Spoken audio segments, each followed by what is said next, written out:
A train travels at a certain average speed for a distance of 63 km அப்படின்னு சொல்லியிருக்காங்க. அவங்களோட average speed என்ன அப்படின்றது சொல்லல. ஸோ நம்ம வந்து அசியூம் பண்ணிக்கலாம் அவங்களோட ஒரிஜினல் ஸ்பீட் ஆஃப் த ட்ரெயினை வந்து எக்ஸ் கிலோமீட்டர் பர் ஹவர்னு. அவங்க ட்ராவல் பண்ண டிஸ்டன்ஸ் வந்து 63 கிலோமீட்டர் அப்படின்னு சொல்லியிருக்காங்க இல்லையா. 63 கிலோமீட்டரை இந்த ஒரிஜினல் ஸ்பீடால் அந்த ட்ரெயின் வந்து கவர் பண்ணியிருக்கு. பேசிக்காக நம்ம டைமை ஃபைண்ட் பண்ணணும் அப்படின்னா 2 டைமிங் இந்த கொஸ்டினில் வரதுனால ஒரு டைமிங்கை வந்து T1 இன்னொன்று வந்து T2ன்னு எடுத்துக்க போகிறோம்.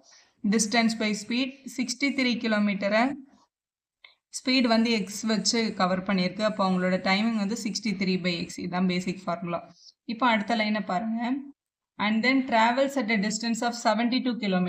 Remaining in the 72 km வந்து at an average speed of 6 km per hour more than the original speed அப்படின்னு கொடுத்துருக்காங்க. அதாவது 72 கிலோமீட்டரை எவ்வளோ ஸ்பீடில் அந்த ட்ரெயின் கவர் பண்ணியிருக்கலாம். யூஸ்வலாக அந்த ட்ரெயினோட ஒரிஜினல் ஸ்பீட் வந்து X, but 6 kilometre more than the original ஸ்பீட்னா அதிகமாக இருந்தது. அப்போ ஸ்பீட் வந்து x + 6ன்னு எடுத்துக்கணும்.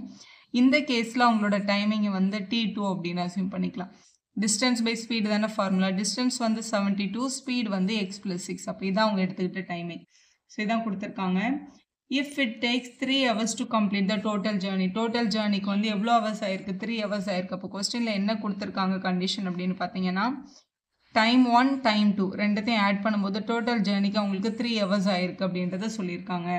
இப்போ இதோட ஒரிஜினல் ஸ்பீட் இந்த எக்ஸை வந்து கண்டுபிடிங்கன்றதான் உங்களோட கொஸ்டின். இப்போ இந்த T1க்கு பதிலாக இங்கே நம்ம என்ன கண்டுபிடிச்சிருக்கோம்? 63/x. அதை எழுதிக்கலாம். T2க்கு பதிலாக என்ன கண்டுபிடிச்சிருக்கோம்? 72/x + 6. அதை எழுதிக்கலாம். Is equal to 3. உங்களுக்கு எல்சிஎம் எடுத்து நம்ம எக்ஸ் வேல்யூவை ஃபைண்ட் பண்ணணும். இங்கே டினாமினேட்டர் டிஃப்ரெண்ட்டாக இருக்கிறதுனால x + 6 இங்கே மல்டிபிள் ஆகும், எக்ஸ் இங்கே மல்டிபிள் ஆகும். அப்போ 63 × x + 6 ப்ளஸ் இங்கே 72 எக்ஸும் 72x அப்படின்னு கிடச்சிடும். டினாமினேட்டரில் x × x + 6. இங்கே வந்து ஈக்குவல்ட்டுக்கு அந்த பக்கம் 3ன்ற டேர்ம் இருக்குது. 63 உள்ளே மல்டிபிள் பண்ணும்போது 63 × x பண்ணால் 63x. 63 கூட இந்த 6ஐ வந்து மல்டிபிள் பண்ண போகிறோம். மல்டிபிள் பண்ணும்போது 6 3s are 18, பேலன்ஸ் 1 378 கிடைக்குது.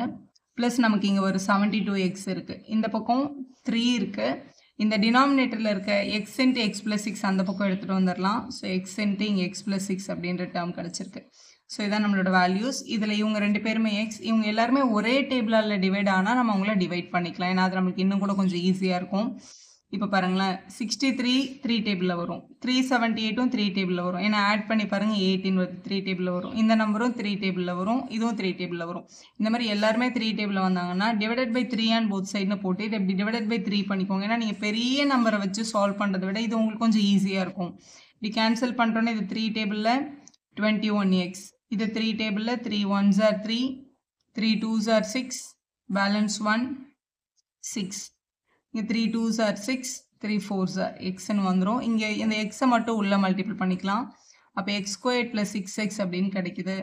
இப்போ ரிமைனிங் இங்கே இருக்கிற டேர்ம்ஸ் பார்க்கும்போது இங்கே இருக்கிற 21xம் இங்கே இருக்க 24xையும் ஆட் பண்ணும்போது 45x + 126 இருக்குது. இந்த பக்கம் ஒரு x² ஒரு ப்ளஸ் 6x மட்டும் இருந்துச்சு. எல்லாத்தையும் ஒரே சைடு எடுத்துகிட்டு போயிடலாம். இந்த 2 பேரும் அங்கே கொண்டு போயிடலாம். ஏன்னா x² பாசிட்டிவில் இருந்தால் ஈஸியாக இருக்கும் நமக்கு ஃபேக்டரைஸ் பண்ணுறதுக்கு. ப்ளஸ் 45 அங்கே வந்தால் -45x ப்ளஸ் 126 அங்கே வந்தால் -126 = 0. இவங்க 2 பேரும் எக்ஸில் இருக்கிறதுனால இவங்க 2 பேரையும் கனெக்ட் பண்ணிக்கலாம். x² -45ல் 6ஐ மைனஸ் பண்ணும்போது 39x கிடைக்குது. இங்கே வந்து -126 = 0.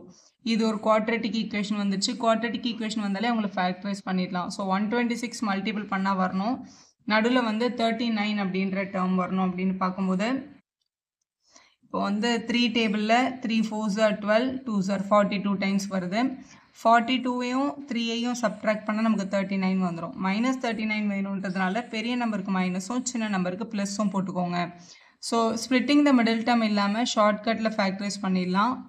x² கோஎஃபிஷியன்ட் பாருங்கள், இங்கே 1 இருக்கா, இங்கே டினாமினேட்டரில் 1ஆல் டிவைட் பண்ணும்போது எந்த வேல்யூவும் சேஞ்ச் ஆகாது. அப்போ இங்கே இருக்கிற வேரியபிள் யாருன்னு பார்த்து அந்த வேரியபிள் இப்படி முன்னாடி போட்டு இப்படி க்ளோஸ் பண்ணிட்டீங்கன்னா அதுதான் உங்களோட சரியான ஃபேக்டரைசேஷன்.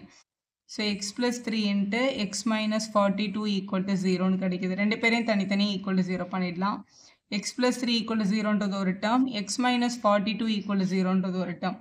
x = -3 கிடைக்குது. இங்கே x = +42ன்றது கிடைக்குது. என்றைக்குமே வந்து ஸ்பீடு டிஸ்டன்ஸ் டைம்லாம் நெகட்டிவில் வராது. அப்போ இந்த -3ன்றது வந்து நாட் அட்மிசிபிள் இல்லைனா நாட் பாசிபிள் அப்படின்னு எழுதிடுங்க. அப்போ டெஃபினட்டாக எக்ஸ் இஸ் ஈக்குவல் டு 42 தான் சரியான ஆன்சர். அப்போ original speed of the train வந்து 42 km/hன்னு இந்த மாதிரி எழுதணும். So original speed of the train வந்து 42 km/h. யூனிட்டோட எழுதி சம்ம கம்ப்ளீட் பண்ணுங்கள்.